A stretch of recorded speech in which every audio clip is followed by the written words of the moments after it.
Hello and welcome to another exciting episode of the weekly Shonen Jump breakdown for the issue of July 24th, 2017. We're starting off this issue with My Hero Academia number 146. It's a really solid chapter.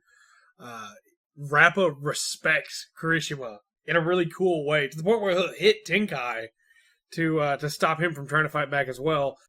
Calls him a man. Offers up a room with medical supplies so that Fat Gum can get him healed, because Rappa wants to fight him again. This is followed by Fat Gum, of course, asking what's going on with Overhaul, and why somebody like Rappa is working for somebody like Overhaul. And Rappa just spills the entire beans, the whole can. Just starts talking to him about what Overhaul's been doing, about how he wants to bring the Yakuza back, about how he's now killed Rappa 5 times. Like, the more and more I see of Rappa, the more and more I like him. He just wants to fight Kirishima again. He wants to... Rappa lives, and hopefully will die one day by his own will, in life or death brawls. He wants to win or lose in a life or death fight, and only those. The rest don't matter to him. Overhaul's goal seems like a pretty reasonable one. He wants the Yakuza to be important again in a world full of villains. His way of going about that seems a little strange from time to time, but for the most part, it seems like a pretty solid plan. It seems like the rest of the Yakuza aren't really in on it with him, though, and there's not really many people left except for him and the boss, supposedly. So because of that, he's teamed up with the League of Villains, and we get to see Toga and Twice waiting at the end there. My favorite part of this chapter, though, is still getting to see Kirishima join Fat Gum's group for his training. Getting to see him realize that he doesn't want to let another person down. He doesn't want to run away when somebody else is in danger. He wants to help them. Again, Kirishima is just rising higher and higher on my favorite characters in My Hero Academia. I love him so much. I loved him before. I love him even more now. And I can't wait to see what else we get to see with him. And also how else the rest of these fights are going to turn out. Because it seems like the rest of these guys are pretty much ride or die with Overhaul. And now having Twice and Toga in the mix, things could get pretty dicey. One Piece 873. It's a really solid chapter. It's kind of a setup chapter, but a lot of cool stuff happens in it. And we get to see more of Big Mom's crew in a different way than we normally see them. So Peckham's and the rest of the crew were all trying to get together to be able to, go find the Straw Hats and go find the fire trucks and to be able to get everything put back together around town as it's all in really bad shape after the castle's collapsed. But in the middle of all this, Big Mom is going nuts. She wanted her wedding cake, and she doesn't have it, and that's not good enough. We see that Opera's dead. He tried to stop her, apparently, and got his lifespan taken away. Prospero comes up with a plan to stop her. Tells her that Luffy and the Straw Hats stole the backup cake that they had. Obviously, Big Mom is not happy with this information, even though it is a lie. She doesn't know it. And she makes Prospero basically promise that if it's a lie, that she's going to come back and take his lifespan. And then she gets on Zeus, and she leaves. She flies up into the sky and is gone. Prospero is just sitting there going, what do I do? It's over, we bought some time, I'm gonna die. And then Pudding comes up with a plan. They're gonna make a new cake. Strussen's out, he's too badly hurt to be able to make a new cake, but they're gonna make a new cake. They just need Chiffon, who of course, as Bege's wife, is currently fleeing the scene of the crime. So I expect we'll see some pretty intense fighting trying to get Bege back, or trying to get Chiffon back from Bege. Nowhere near as intense as the other fight that's going to be going on, though, where Big Mom has descended from the sky on the Straw Hats. They're riding on King Bomb, because they find him again. Nami reveals she still has a bit of the Viver card. And then here she comes, just from the sky. Just mighty descent. I can't wait for next chapter. I want to see the freak out as they all realize what's happening, and then I just want to see Luffy try and hit her again. It's not going to work, it's not going to stop her, but I just want to see it. Last episode, we were talking about how there's a good chance that Luffy and the others could get away because Big Mom would be freaking out. Well, it seems that's not happening thanks to Paraspero. And I feel like every week with One Piece we talk about how excited I am for the next chapter. But this one specifically, this setup chapter was perfect. I cannot wait to see what comes next. Got to see more of Paraspero, and I'm liking him more as we go. We got to see more of most of the commanders. We even got to meet one of the other commanders that we hadn't met yet. And it's just, the more I see of Big Mom's group, the more I appreciate the basically mob that they are. They're organized. They're well learned, I guess you could say. They got a lot of experience under their belt. This is not their first rodeo. And exactly as you would expect, that is, from a Yonko's crew. And I love them. I hate that they're the villains, but of the villains we've had in One Piece, these are some of my favorites. Do they compare to a Crocodile or a CP9? No, not yet. But I think that Katakuri has the chance to be every bit as cool a villain as Rob Lucci. Or that Smoothie could be just as interesting as Khalifa. So, hopefully we'll see some more of them. I'm kind of afraid that we're going to get them versus Bege, and we're not really going to get to see a lot of that fight. And then that'll be about it. But, we'll see. Time will tell. Peckhams is back with Big Mom, though. His loyalty never wavered. I guess that says something for him. I really expected him to side with Pedro and with Carrot and with the Straw Hats, but Peckhams is with Big Mom. Robo Laserbeam 18. It starts out in a really weird way in that we don't get to see Seijima's shot. It's just taken, and we know that it's farther than Karasuma's shot because of what the rest of the, I almost called them NPCs, the rest of the background characters tell us. But the reveal as to why is how much time is needed in the rest of this chapter. We get to see Seijima trash-talking Karasuma. We get to see passionate hooker Takeshi make his hook shots. And then Rion and Karasuma are kind of falling behind. It seems like they might not have what it takes until we get to see this flashback of the two of them talking about Yozan and Robo. And about how they both have a goal there to prove that they're every bit as good. That they may not have always taken the idea of golf very seriously, but they always took their training seriously, and they're not going to let themselves down. And it's a story that you see a lot in sports anime and sports manga, but it's still very well told here. I don't feel like we know that much about Karasuma still. I feel like we're still missing some integral parts of him to make his character make sense, but I feel like we're going to get to see those in the upcoming chapter, as we get to see in the stinger of this chapter. And I also feel like Rion is going to come into his own as well in a way that he's been an interesting character, but he hasn't got to do a lot on his own. There's been a lot of reacting around Robo. And the snake bite that he makes in this chapter is a good step. The serpent bite is a good step, showing Rion get fired up, and Takeshi's fired up to fight him. And then we get to see Karasuma, the Wedge Wizard. If you had told me that nickname separately, without me ever reading this manga, I would have called that the stupidest nickname ever. But for some reason, it fits perfectly in golf. Of course it is. Of course he's the Wedge Wizard. Of course the back 70 is where he shines. Of course he's got 7 shades of approach.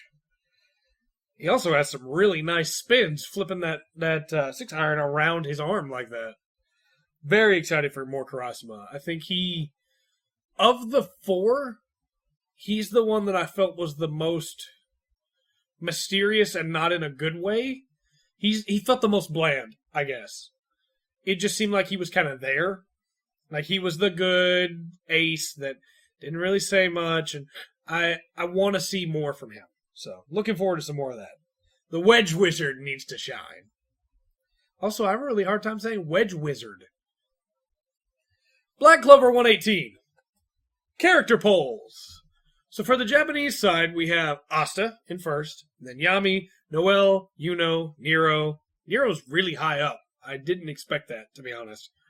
Charmy, Luck, Vanessa, Fuego Leon, and Charlotte. I also didn't expect Charmy to be as high up as she is. I guess she's done some pretty cool stuff recently. But normally with these character polls, we see the main characters and then a couple of the more interesting, like focused on that arc side characters, and then the fan favorite character. And that'll also show in the English version of the character polls, where we have Yami as number 1, followed by Asta, Noelle, Yuno, Gray, Vanessa, Charmy, Luck, Finral, and Mars. Again, normally when it comes to character polls, you have your main character, your important to the arc side characters, and then the fan favorites. And that really shows in Mars and Finral and Vanessa and Gray in the English side. And then, of course, you have Fuego Leon, Vanessa, and Charlotte in the Japanese side. Luck being on both, though. I want to believe that my boy Luck is the fan favorite. I want to believe that. Because I love Luck. He's great. He hasn't been super important in the last couple chapters, but he's great. And I can't wait to see more of him. So on to the actual chapter, though. Charmy wants to cheer up Yuno. We have another round going on with Mysterious Person X. And asked to ask, what kind of name is Times? That's stupid. Of course it's just X. It's a mystery person. Obviously, Asta's never seen Speed Racer. But Mystery Person X turns out to be Rill, the captain of the Deers. And the Wizard King is just like, yeah, go ahead. I want to see more of his magic. And the more I see the Wizard King, the more I love him. Every single time he just gushes about how cool magic is, it's just the best thing. Because it's in that kind of world, of course there'd be the magic otaku. There'd be the guy who's so crazy about magic and wants to see all the different magic that, of course, he studied so much more, I'm assuming, and became the Wizard King. And I know eventually we'll get his backstory, because there's no way we don't, but looking forward to that. So not only does he allow it, though, Rill gets to show his stuff in this next fight. And in the precursor to this fight, we get to see Rill's butler, Walter. And Walter, his magic allows him to move super fast. Which, by the way, is perfect for a butler. That's crazy, accurate. There's no better ability for a butler. He could be wherever his master needs him to be. As we see in when he brings tea to Asta. I feel like it's not fair how much we're making fun of Asta for his being poor in the last couple of chapters. But Asta tries the tea, and it's so classy, he can't understand the taste. So then we get to see a little bit more of Rill's past. We get to see how his family didn't understand him, how his magic was very dangerous to those around him. And we just get to see a moment where he gets slapped, and the next page, turning that page, going from the slap and not knowing what I was going to see, to seeing Walter bloody and beaten. Because he forced his way through Rill's magic to get to him. Such a good scene. Walter immediately cemented himself in my top 10 characters right then. Because he's just like, hey, it's going to be hard for people to understand you when you keep keeping them out like this. Maybe you should become a magic knight and let everybody see your art. Walter's a better dad than his own dad is. And even he recognizes that because he goes out in this battlefield and is like, I want to show off my magic for Walter. I want to see more of these characters. I absolutely do. You guys know my opinion on Black Clover and how a lot of times it feels stale and how we see a lot of cliches. And we're going to see even more cliches coming up. But in some of the other things that we cover today. But we see a lot of cliches with Black Clover. But at the same time, Black Clover keeps introducing and reintroducing characters that we don't know or have already met in a really cool way. We'd met Rill before and we didn't know anything about him.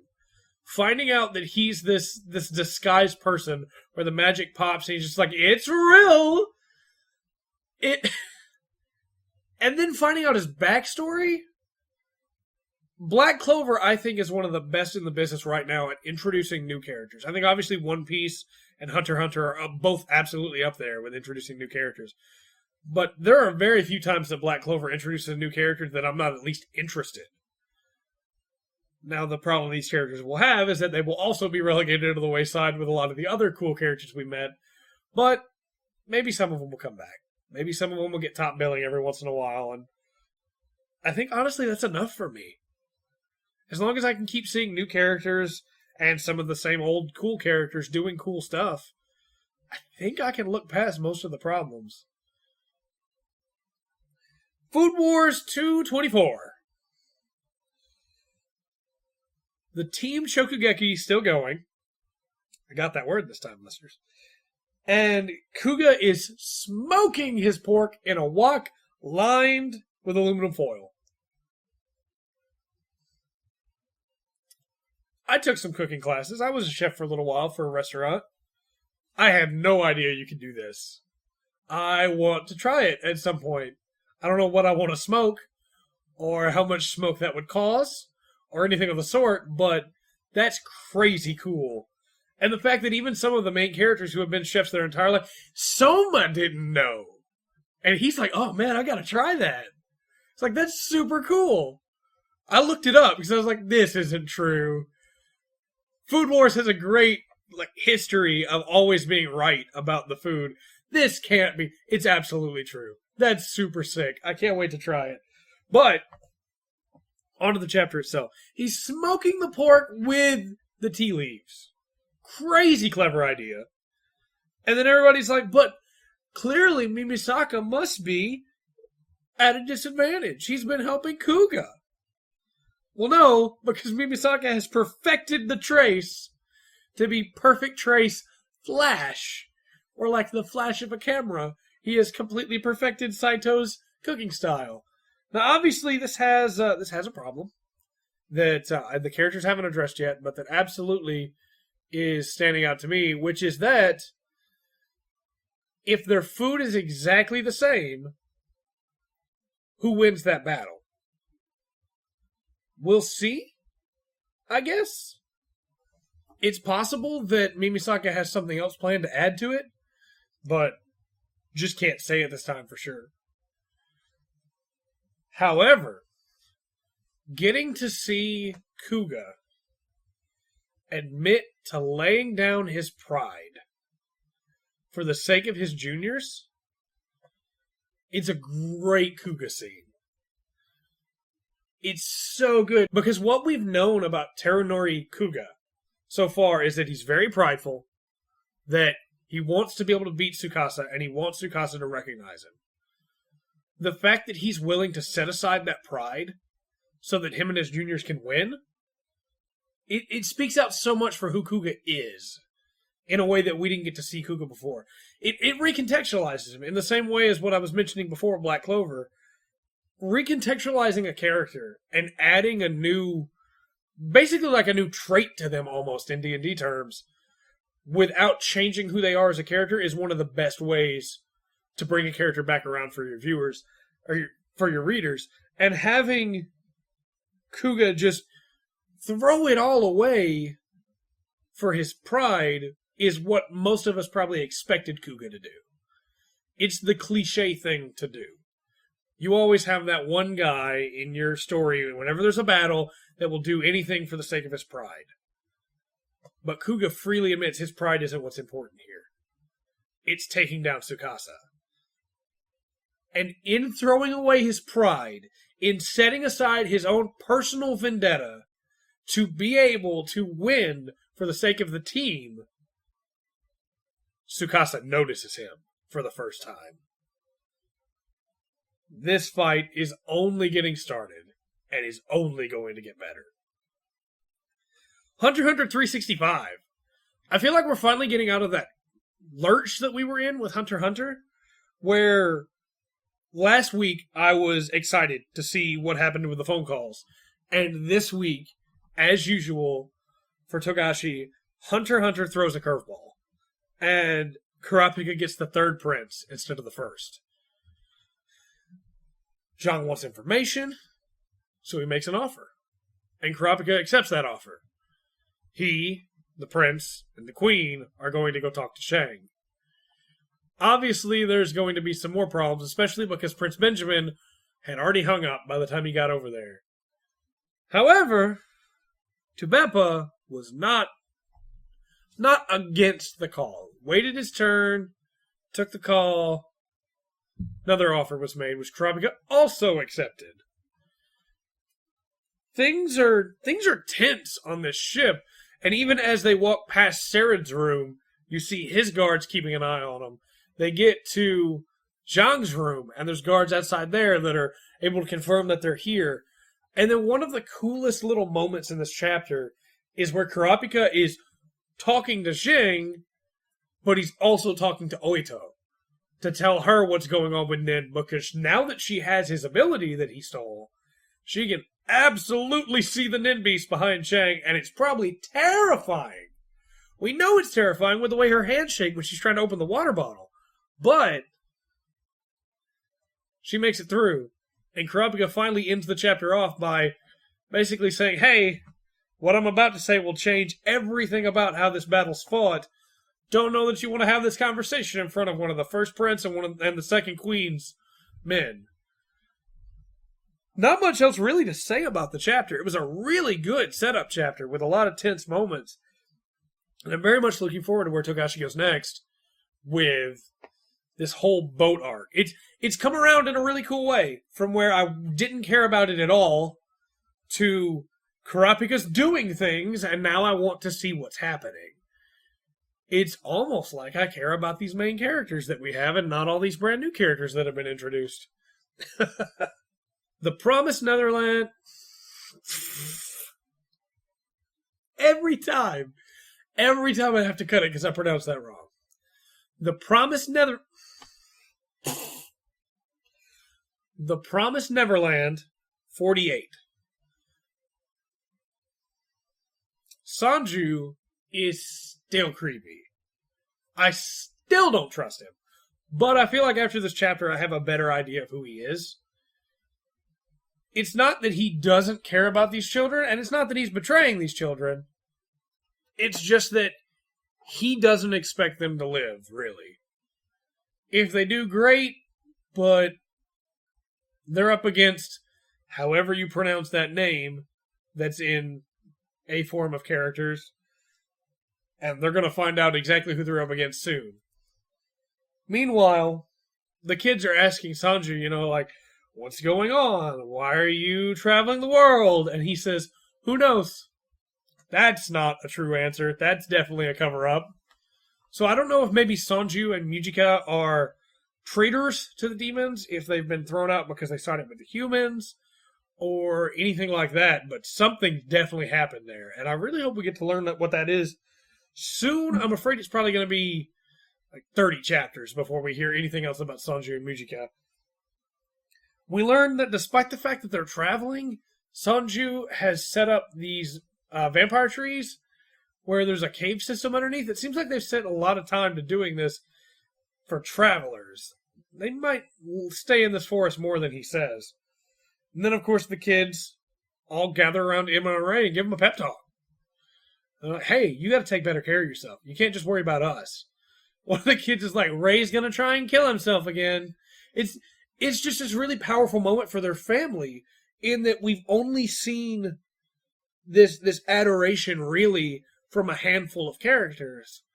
We've seen, Emma and Ray, obviously, and Gilda and Dawn, and then just a few others, but now it's everybody. Everybody's going, hey, we're in this together. We got to stay together. We got to stick together. If something happens, let us know. If you're sick, let us know. If you're hurt, let us know.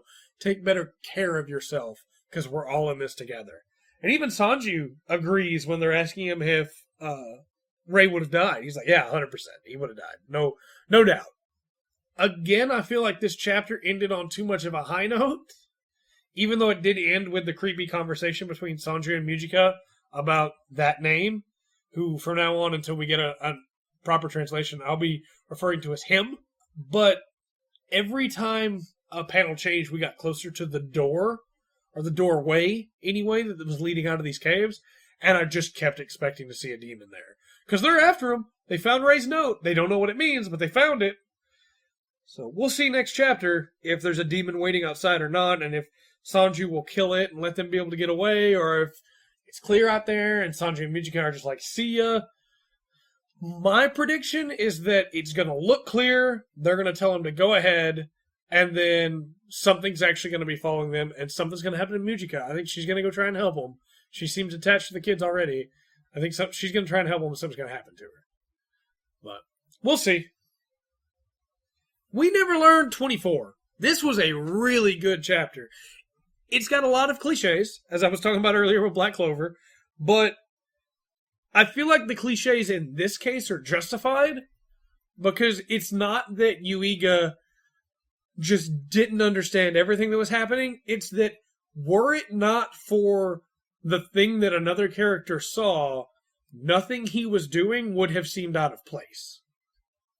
So basically, Yuiga tells Furuhashi about how he went to Kurisu-sensei's house, and Furuhashi's immediately like, you can't tell anybody about that. He's like, no, it's fine. And so she pins him up against a tree and is like, hey, no, say nothing. And one of the girls in her class sees it, and it's like, oh, that tree is a lover's spot. She must have been, staying close to him because he's her boyfriend. And so they start teasing Furuhashi about it, and Furuhashi's trying to put the rumors down. This is not a situation where the character's just being like, oh, no. She's legitimately going, no, it's not like that. We don't have that kind of relationship. Yuiga, unfortunately, has the worst timing, comes to the classroom, and they're like, would you say that your relationship with Furuhashi is special? And he's like, well, yeah, I guess it's special. I don't know. He's like, come on, we gotta go. The other girls won't be here today, so we need to get to work. Let's make the most of the time we have. And of course, the whole class is like, ooh, and then he picks up her bag because she's still not coming with him. It's like, let's go. And they're like, oh, he's so kind. In any other situation, nothing would have been thought of this moment. But because the setup previous, it looks a completely different way. And although that is a cliche for the whole class to be teasing somebody about something like that, and for the misunderstandings to jump from there, because it could be completely construed as a different thing from another perspective, I think it's fine. I actually really enjoyed it. And then this leads into all of the girls of 3A team up to protect Furuhashi, because they have to make sure that Yuiga is good enough for her. So they all get to the library, and of course they bump Furuhashi so she's closer to Yuiga, and there's some things like that happen, but they all eventually decide that, yeah, there is something special between the two of them, but it doesn't look romantic. Take their heads off and study. Yuiga would be proud.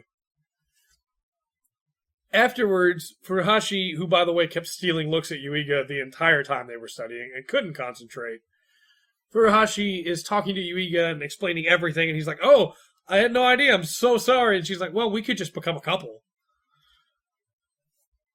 And she's, oh, I was just joking. He's immediately blushing, but so is she. It's clear that she has already joined the club. She has fallen for Yuiga, even though she doesn't want to admit it. She's like, how can I fall in love with the guy that my friends like? But, we expected this from chapter 1. Even after Takamoto got introduced, this was clearly always going to be a harem situation. And although I think Furuhashi might be best girl, I still expect this to get a non-specific harem end. It's most likely what's coming. Sekijo and Kurisu will probably also be a part of that non-specific harem end. But I really like these characters. And again, with Black Clover, I'm willing to look past some cliches for interesting characters. And yes, we've seen these types of characters before. Yuiga's the smart guy that has no common sense. I think there is a better version of him that is Shirogane from Kaguya Wants to Be Confessed To. But at the same time, Yuiga is also the nice guy, which Shirogane definitely isn't. So, I don't know. I think this story definitely has legs. I just don't know, now that we've got the third girl inducted into the I Love Yuiga club, I don't know how that's going to affect the story, because she's really been the driving force between trying to hook both of them up with Yuiga, and now she's going to be conflicted about those decisions. And I'm curious if it's going to turn into a Sekijo rooting on Ogata, versus Furuhashi versus Takamoto, with Kurisu being in the background, being super cute like always, taunting and interrupting and being a foreign party in the war. But Yuiga, he's a straight arrow, and he's a really kind person who doesn't understand a lot of things. So I think it could be okay. He's not your stereotypical, like, just the nice guy. He's also the smart guy. So sometimes I think it's okay to have cliches. I didn't expect for this chapter breakdown to turn into the cliche breakdown, but that's fine. We'll move on. Dr. Stone 20. Again, this chapter was kind of short as well, but we learned quite a few good things here. Senku already has an idea of how he wants to cure Ruri using sulfonamides.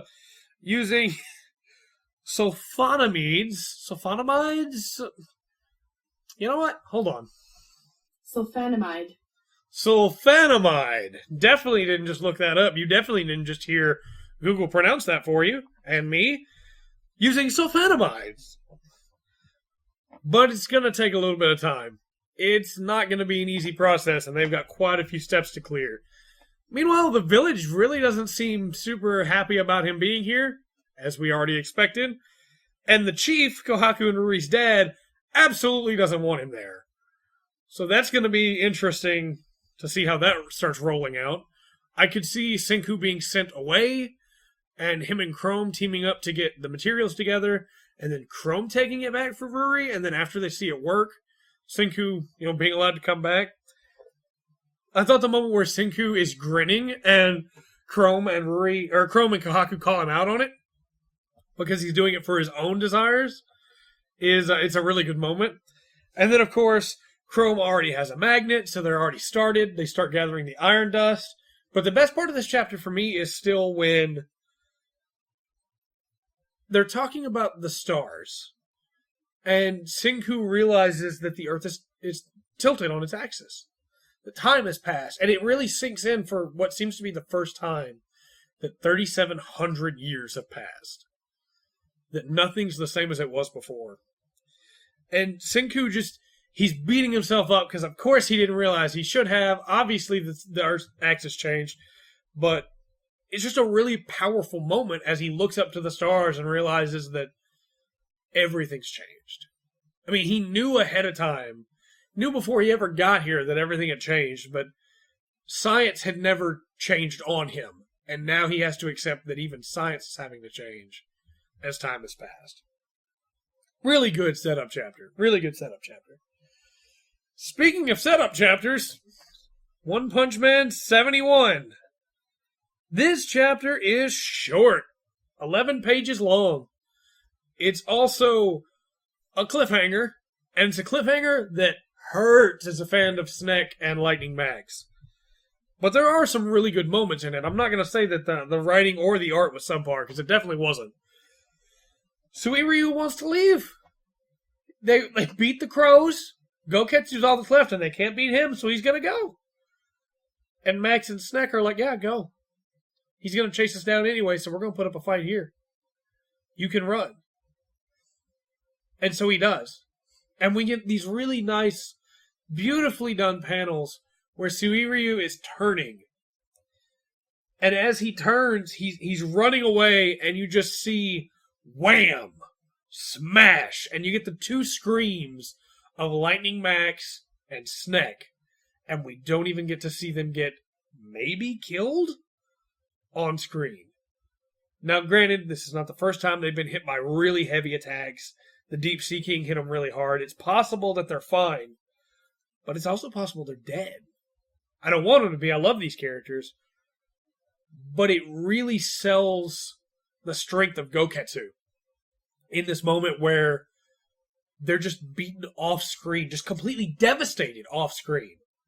And as Suiryu runs and leaps out of the stadium, Bakuzan meets him and crushes him, just knocks him right into the ground and just starts wailing on him. And Goketsu is like, you survived, and Bakutsu's like, of course I did, I'm stronger than you now, Suiryu. And then Goketsu's like, well, I'm going to have to beat some understanding into you later, some obedience, but seems like you turned out pretty strong, maybe as strong as me. And then Suiryu is just beaten, and we cliffhang.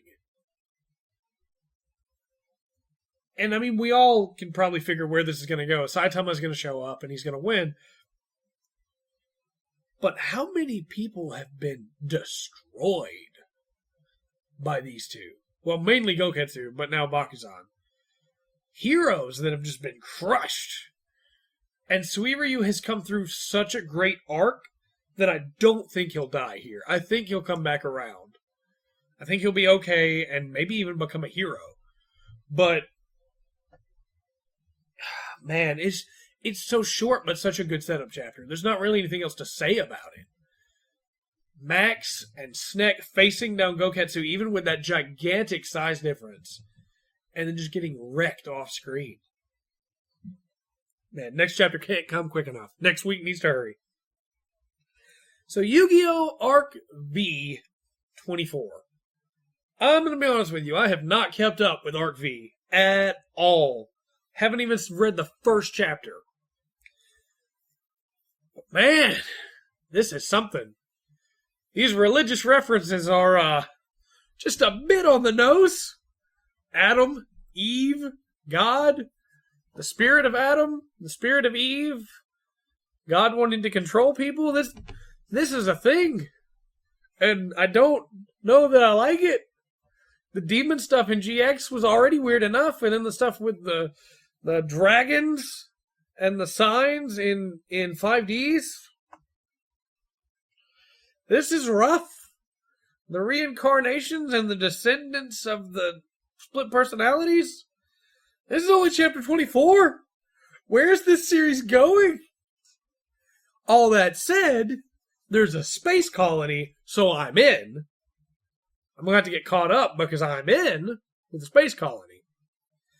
And Akaba standing on the glass floor. I'm going to let you know something about me, listeners. As a gigantic fan of Gundam, one thing I've always wanted to do is stand on a glass floor in space. Akaba does that. Like I said, I'm in. However, Akaba starts to duel this guy, Isaac, and he sets all his cards on his first turn. Now, I don't know if the rules of Yu-Gi-Oh! Have changed. I don't think they have. Not that much. There's new stuff, but I don't think they've changed that much. But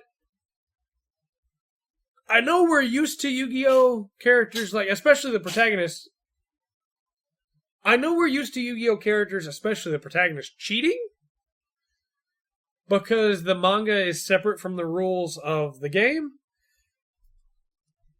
But what strategy? I can't think of a single strategy, unless it's something new, that would benefit from placing all of your cards. Setting all your monsters and all your spell cards and all your trap cards on your first turn.